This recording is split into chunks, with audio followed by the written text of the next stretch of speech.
How are you doing today? Great, I'm doing great, thank you. Oh, that's great. So the first question I got to ask you is, what is it like for you to come to an event like this where you know you have a huge following on YouTube and Instagram and all that, but they're sort of just usernames? Then you come here and you actually see all these people. What is that like for you? You know, that's like my favorite part about events like this. I feel like when it comes to like Instagram and like just social media in general, Sure. you have like these numbers, like these number of people that follow you, but it's really, really awesome to kind of like put a face to the number and actually get to connect with people. And it's so interesting for me because I find that it's like such a like a big like broad spectrum. Like I meet like really, really young girls. I'm like, oh my god, like you're following me. And then I meet like older soccer moms and I'm like, oh my god, you're following me. So it's really, really awesome to just kind of see like the diversity of people that are just like interested in you and maybe like in some way, shape or form relate to you or identify with you. So I love it. It's my favorite thing about events like this.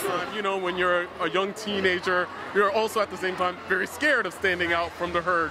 So how do you strike that? What's your advice to them on how to strike that balance and still be comfortable while sort of being unique at the same time? Right. Well, the really awesome thing about like today is that times are changing so much and that things are becoming so much more socially acceptable that it's a little bit more okay for people to kind of really be them true selves. I always tell everyone like it's all about really being comfortable in your own skin and really loving yourself and kind of like really valuing yourself. And I feel like as long as you have that and you have a good support system, whether it's friends, whether it's family, whether it's people that you might identify with that you look up to, as long as you have that, then it just makes it a lot easier. But for someone that kind of wants to kind of like put themselves out there but they're a little scared, you know, just kind of like doing it one day at a time, just kind of like taking it day by day and just doing it that way I think will really help with them finally being able to really be them true selves. You seem to have such an ease of yourself and so comfortable in your own skin.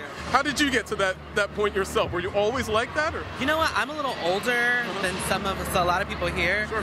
So growing up, it wasn't easy. Growing up, I really had no one to talk to.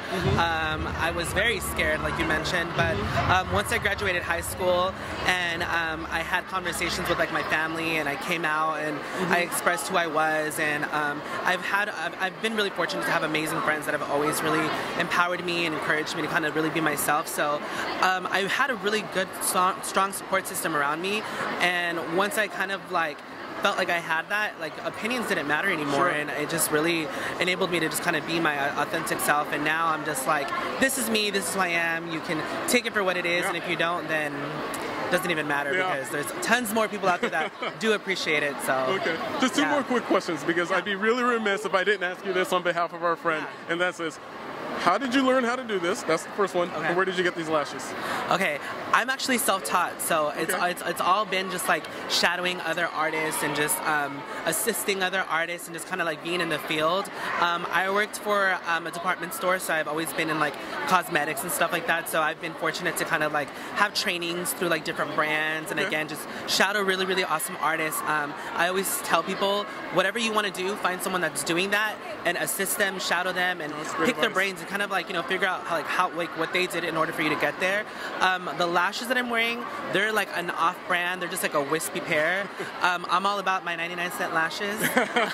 So they're just like a wispy like off-brand. All right. You know, we've been speaking to a lot of brands who've been trying to use fashion as a platform to be about more than just fashion. In fact, sort of social change and support charitable causes and philanthropic things.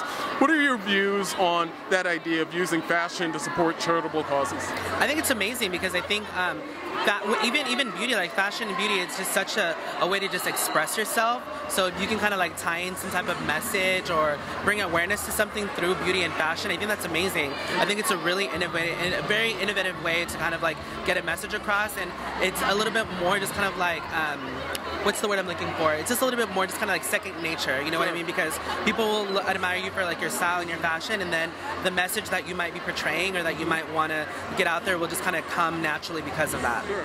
I don't even know if this conversation actually took place unless I have a selfie of it. So do you mind if we get a selfie? Yeah.